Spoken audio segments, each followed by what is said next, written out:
असदुद्दीन ओवैसी जी। Chairman sir, आपका बेहद शुक्रिया कि आपने इन 3 फौजदारी नए कवानीन पर बोलने का मुझे मौका दिया है। सर, मैं शुरुआत में इस शेर से आगाज करता हूं अपनी बात का कि हमको शाहों की अदालत से तवक्को तो नहीं, आप कहते हैं तो जंजीर हिला देते हैं। सर, ये 3 फौजदारी के कवानीन खुद मुजरिमाना है। ये जुर्म की रोकथाम से ज्यादा हुकूमतों के जराइम को कानूनी शक्ल देने के लिए बनाए जा रहे हैं। अब तरफे तमाशा यह है सर कि पिछले सेशन में मोदी हुकूमत ने जन विश्वास बिल 2023 को, जिसमें 183 प्रोविजंस और 43 कवानीन थे इम्प्रिजनमेंट के, उसको निकालकर फाइन में तब्दील कर दिया। उसमें ड्रग्स एंड कॉस्मेटिक्स एक्ट को भी तरमीम की गई और सजा के बजाय सबस्टैंडर्ड ड्रग्स के लिए आपने फाइन ला लिया। तो मैं ये बोलना चाहूंगा सर कि सबस्टैंडर्ड ड्रग्स के मैन्युफैक्चर के लिए आपने जेल के बजाय फाइन उसमें तब्दील कर दिया तरमीम करके। तो ये जरूरी है बोलना इस ऐवान में कि जन विश्वास के नाम पर आपने इस सबस्टैंडर्ड ड्रग्स से आवाम को खतरे में डाल दिया। अब आप डीक्रिमिनलाइजेशन की बात करते हैं, जहां पर कंपनीज को सजा देना था वहां पर आपने नहीं किया, फाइन में तब्दील कर दिया। और जो कवानीन नॉन वायलेंट क्राइम्स हैं, सेडेशन, डेफेमेशन, उसको आपने इस नए क्रिमिनल लॉ में ला लिया। तो सर, ये बात साफ हो गई कि जन के लिए अविश्वास, धंधे के लिए विश्वास, ये इस हुकूमत का नया मंत्रा है। और लाइटर वेन में अगर मैं कहूं तो जॉन अलिया ने कहा था कि जुर्म में हम कमी करे भी तो क्यों, तुम सजा भी तो कम नहीं करते। सर, आज सच्चाई इस देश में यह है कि सूट पहनने वाला क्राइम से जुर्म से बच जाता है, जेल से बच जाता है। एक खाकी पहनने वाला किसी को करीब से गोली मार सकता है, हथकड़ी पहने हुए मुजरिम को, उसको कुछ नहीं, जवाबदेही नहीं है। सच्चाई हमारे मुल्क में यह है कि इस ऐवान में जिन पर टेररिज्म का चार्ज है वो इस कानून पर वोट डालेंगे कि टेररिज्म क्या है, नहीं है। सर, मुझे ये कहने की इजाजत दीजिए कि अगर आज भगत सिंह को और मोहनदास करमचंद गांधी को ये 3 कवानीन बनाए जाते तो भगत सिंह और मोहनदास करमचंद गांधी कहते कि रोलट एक्ट है, ये 3 कवानीन रोलट एक्ट है। अब हुकूमत को बताना पड़ेगा कि असल मकौले पुत्र कौन है। सर, सच्चाई यह है कि इस मुल्क के गरीब, दलित, मुसलमान, आदिवासी, इनके लिए जिंदगी से बड़ी कोई सजा नहीं है। और क्या जुर्म है पता ही नहीं इनको। सर, अगर हमको रिफॉर्म करना था, इस्लाह करना था, तो हमको उन प्रोविजंस को निकालना था जो हुकूमत और पुलिस को मनमानी करने की इजाजत देती है। हमको वो प्रोविजंस को निकालना था कि जो मंत्रियों को और पुलिस को ये मौका मिल जाता है लोगों को सालों जेल में रखने का, उन पर कोई जुर्म पर साबित नहीं होता। हमको ये करना चाहिए था कि जो प्रोसिक्यूटर होता है वो फैब्रिकेटेड एविडेंस डालकर ताकतवरों को अपनी ताकत की बुनियाद पर उनको छूट दे देता है। हमने वो काम नहीं किया। आज हमारे वतन अजीज भारत में सबसे ज्यादा अंडर ट्रायल अगर कोई है जेलों में तो मुसलमान, दलित, आदिवासी हैं। सर, इनका कन्विक्शन रेट देख लीजिए आप। एनसीआरबी का डेटा है 2017 से 21 का, 20% अंडर ट्रायल मुसलमान है, 16% कन्विक्शन है और मुसलमानों की आबादी 14.2% है। प्रिवेंटिव डिटेंशन यदि जिसको इस्तेमाल किया जाता है जुडिशियल प्रोसेस को सबवर्ट करने के लिए और फेयर ट्रायल को सबवर्ट करने के लिए, आज भारत की जेलों में 30% डेटेन्यूज मुसलमान हैं। उत्तर प्रदेश में 2017 में 33% मुसलमान डेटेन्यूज थे। आज 83.9% उत्तर प्रदेश की जेलों में मुसलमान डेटेन्यूज है। सर, एक और मिसाल दे रहा हूं, CSDS की रिपोर्ट है, थिंक टैंक है बहुत बड़ा, जो कहता है कि they have found substantial prejudice against Muslim the police force. Bihar, Maharashtra, Uttarakhand, Jharkhand, 2/3 of the surveyed police personnel believe that Muslims were more inclined to violence than members of the communities. ये empirical evidence है। इसी रिपोर्ट में कहा गया कि 35% जिन police के अहदेदारों का सर्वे किया गया उन्होंने मॉब वायलेंस को नेचुरल करार दिया, खास तौर से उन केसों में जहां पर काउ स्लॉटर होता है। CJPAP का इन्वेस्टिगेशन रिपोर्ट है सर कि कोविड-19 के दौरान जिन लोगों 25% मुसलमानों का अरेस्ट किया गया था। ये बायसनेस नहीं है तो क्या है? मध्य प्रदेश में मुसलमान 7% के करीब है और 21% मुसलमानों का नाम सर एफआईआर में डाल दिया गया था। सर प्रोजेक्ट 39 ने नेशनल लॉ यूनिवर्सिटी ने उन लोगों का सर्वे किया जिन पर सजाए मौत दी गई। हैरत अंगेज बात यह है कि सर 76% बैकवर्ड क्लास, दलित और रिलीजियस माइनॉरिटी से ताल्लुक था। कितने दलित और एसटीज डेथ रो पर हैं सर? महाराष्ट्र में 50%। कितने मध्य प्रदेश में है सजाए मौत के?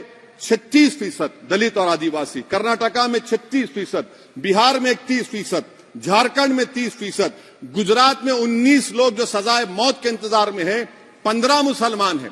केरल में 60% जो सजाए मौत के मुलजिम है रिलीजियस माइनॉरिटीज है। सर आखिर इस देश में कब तक ये चलता रहेगा कि अनस्पोकन रिजर्वेशन उन लोगों के लिए उनके पास पूरा पॉलिटिकल पावर है और एक अनस्पोकन रिजर्वेशन है दलित, मुसलमान, आदिवासियों के, इनको जेल में रहना पड़ता है?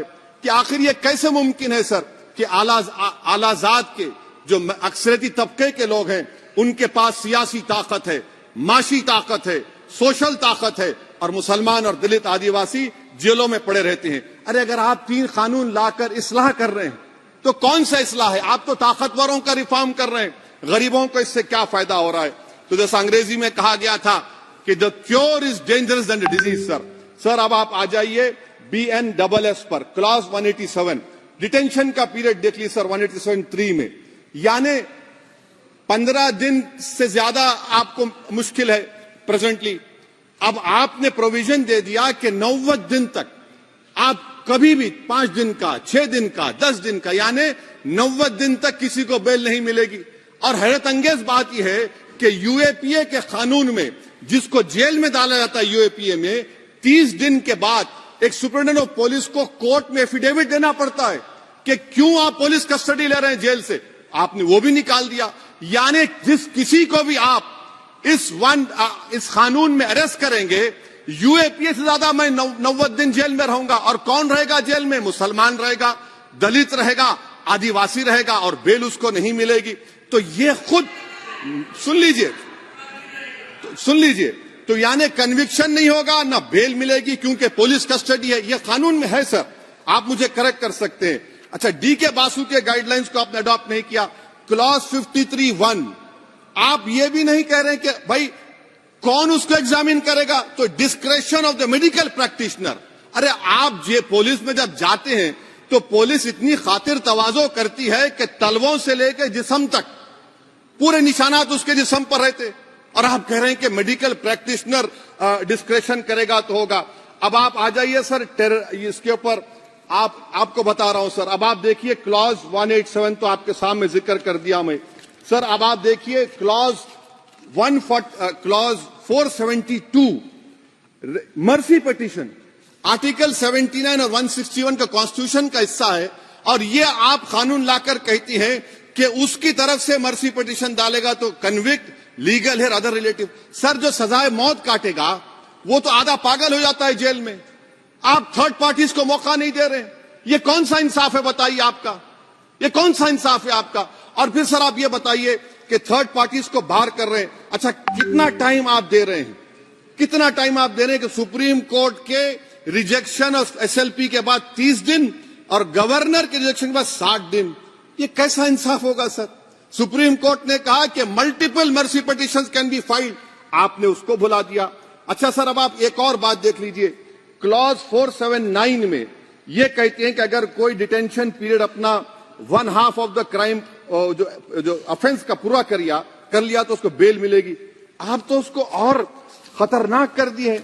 आप ये कहते हैं, उसमें ये कहते हैं सर, यहां पर आपने कह दिया क्लॉज 187 में, सॉरी सर, ये डिटेंशन मल्टीपल क्लॉज 479 में अगर एक से बढ़ के ज्यादा ऑफेंस होगा या ऑफेंस होगा लाइफ इंप्रिजनमेंट का या पेंडिंग होगा तो उसको बेल नहीं मिलेगी। अरे हम तमाम तो, ऋषिकांत दुबे आप पर जब केस लगा, आपने कहा आपकी गाड़ी पर हमला हुआ, मैं जानता हूं, आप पर तो एक सेक्शन नहीं लगा, कई सेक्शन आप पर लगा दिए गए, तो फिर मुझे बेल नहीं मिलेगी। ये क्या कर रहे हैं आप? किस लिए कर रहे हैं आप?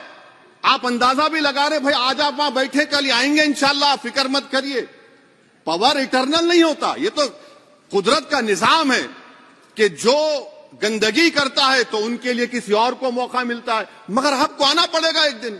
आप ये गंदगी कर रहे हैं।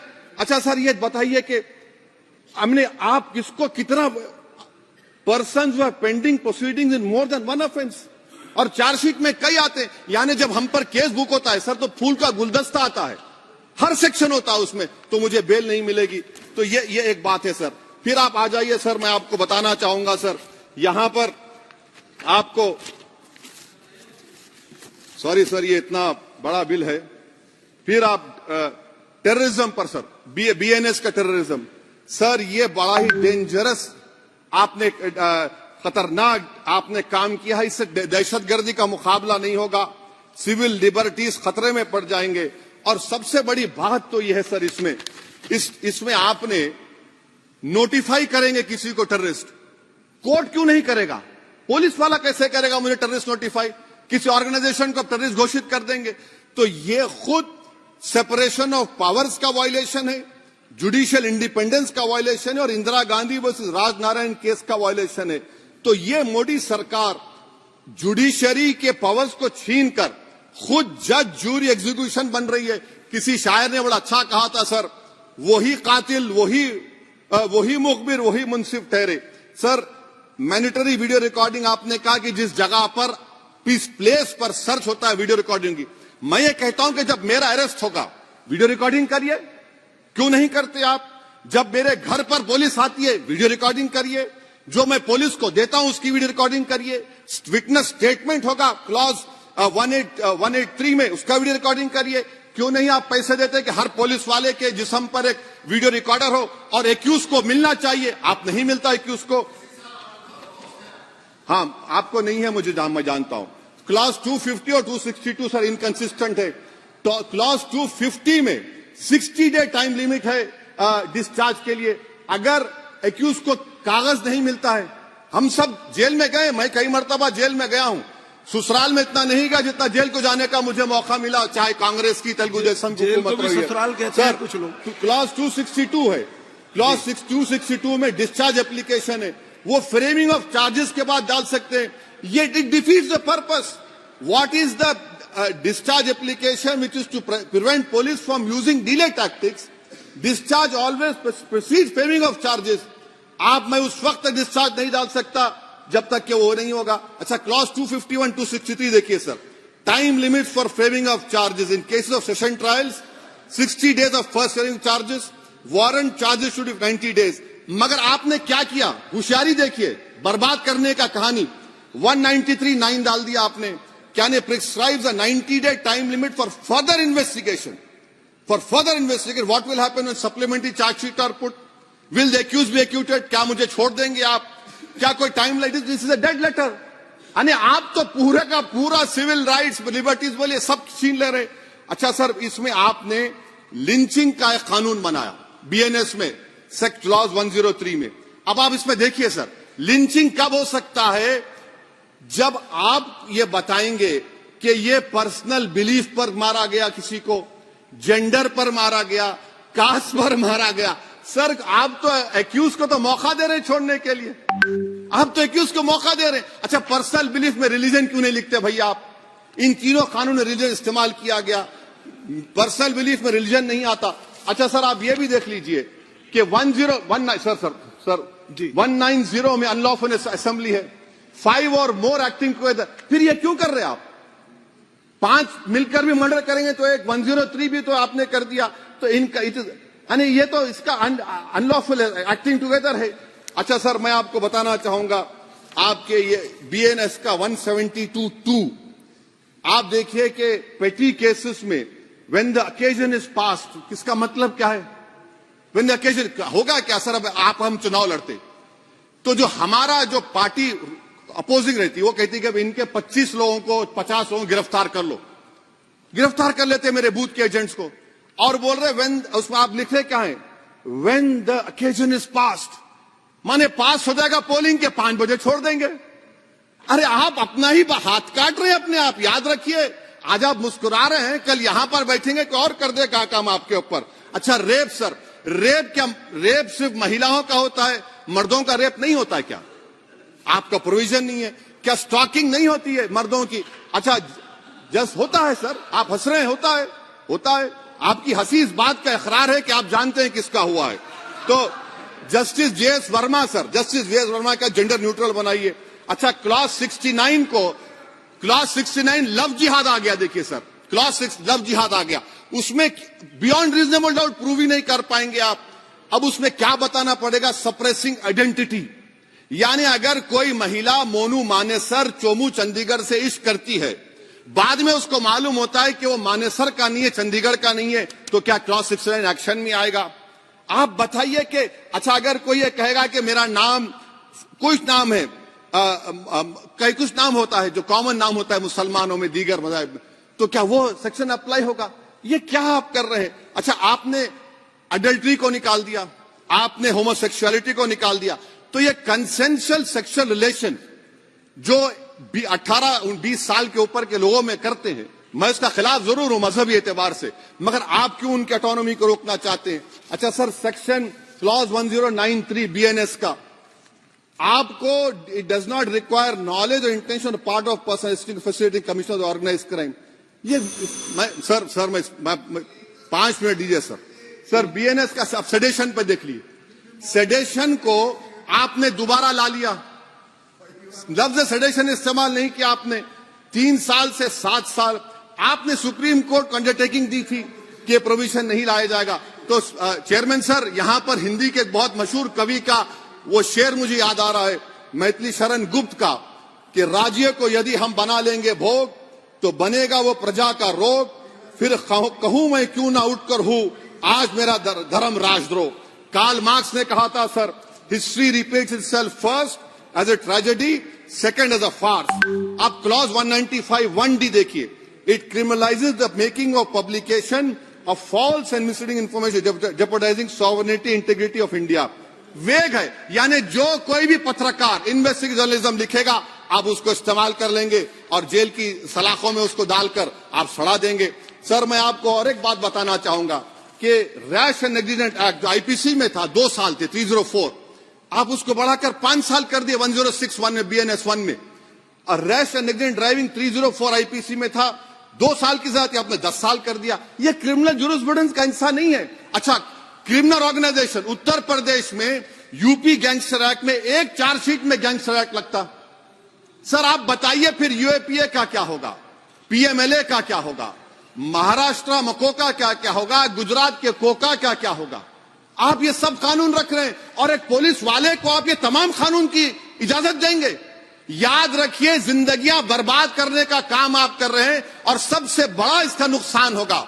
किसका नुकसान होगा? दलितों का, मुसलमानों का, आदिवासियों का। और वो पॉलिटिकल पार्टीज जो कल आज सत्ता में है, कल नहीं रहेंगे, वो बदले की भावना से काम करते हैं। सर मुझे पुलिस ने पीटा सर, 1999 22 दिसंबर को मेरे सर पर 20 टाके लगे, पीठ से लेकर पैर तक मारा गया। आपको मालूम सर क्या हुआ? तेलुगु देशम की सरकार थी, उन्होंने उन दोनों पुलिस वालों को जिन्होंने मुझे मारा था उनको आईपीएस कन्फर कर दिया। आईपीएस अरे मैं तैयार हूं मरने के लिए, तुम मारोगे क्या? बोलो कहां मारोगे बताओ? अरे तुम कहां मारोगे? तुम्हारी गोलियां खत्म हो जाएंगी, मैं जिंदा रहूंगा। अरे तुम्हारी गोली डरने वाला बैठो तुम, अरे चप्पन देके बैठो तुम। प्लीज आप बैठ जाइए। टेररिज्म का देखिए सर, आप बैठ जाइए प्लीज। यूएपीए का सर मैं खत्म कर, टेररिज्म उनको रोकिए sir. Okay please sit down. हाँ तुम गोली मार सकते, सस्पेंड नहीं कर सकते और कुछ नहीं कर सकते सर। टेररिज्म का डेफिनेशन में आप देखिए, यूएपीए का सेक्शन 16 क्लॉज 113 में आ गया, यूएपीए का सेक्शन 15 क्लॉज 131 में आ गया। देख लेंगे उसको, देख लेंगे। यूएपीए का आपत्तिजनक अंश निकाल दिए जाएंगे। यूएपीए का क्लॉज 18 113 4 में आ गया, यूएपीए का क्लॉज 18 113 3 में आ गया, यूएपीए का क्लॉज 20 113 5 में आ गया, यूएपीए का सेक्शन 19 113 6 में आ गया। अरे भाई साहब फिर क्या बचा है? आप यूएपीए से, मकोका से, गुजरात कोका से, पीएमएलए सब ला लिए। तो स्पीकर सर मैं अपनी बात को खत्म करने से पहले मैं उम्मीद कर रहा था कि मैंने वजीर दाखिला का एक स्टेटमेंट सुना था अमित शाह साहब का कि जब गुजरात के होम मिनिस्टर थे तो उन पर जुल्म किया गया, उनको दबाया गया। मगर हम ये समझ रहे थे कि जिस शख्स पर नाइंसाफी हुई है, जो वो क्लेम कर रहे हैं, तो कम से कम वो दूसरों से नाइंसाफी तो नहीं करेंगे। आप क्या कर रहे हैं? अरे ऐसे हजारों लोग हैं जिन पर जुल्म हो रहा है, ना उनके पास दलील है, ना उनके पास वकील है, ना उनके पास आजादी है। तो ये तीन सर मैं आखिर एक लव ये तीनों कवानीन हमारे मुल्क की जमहूरियत के लिए, इन गरीब तबकात के लिए नुकसानदेह साबित होगा। और ये सरकार को मैं चार्ज दे रहा हूं, आप चेक रिपब्लिक में निखिल गुप्ता बैठा है, लेके आओ ना उसको। कुलभूषण यादव पाकिस्तान में बैठा है, लेके आओ ना। कतर में हमारे फौजी बैठे, लेके आओ ना उनको। अरे कहां तुम्हारी देशभक्ति है? अरे निखिल गुप्ता को लाओ, इस कानून में इस्तेमाल करो। मगर वो नहीं बोलेंगे। मैं इस कानून के मुखालिफत में खड़ा हूं जो भारत की जमहूरियत के लिए खतरा बनेगा। शुक्रिया सर।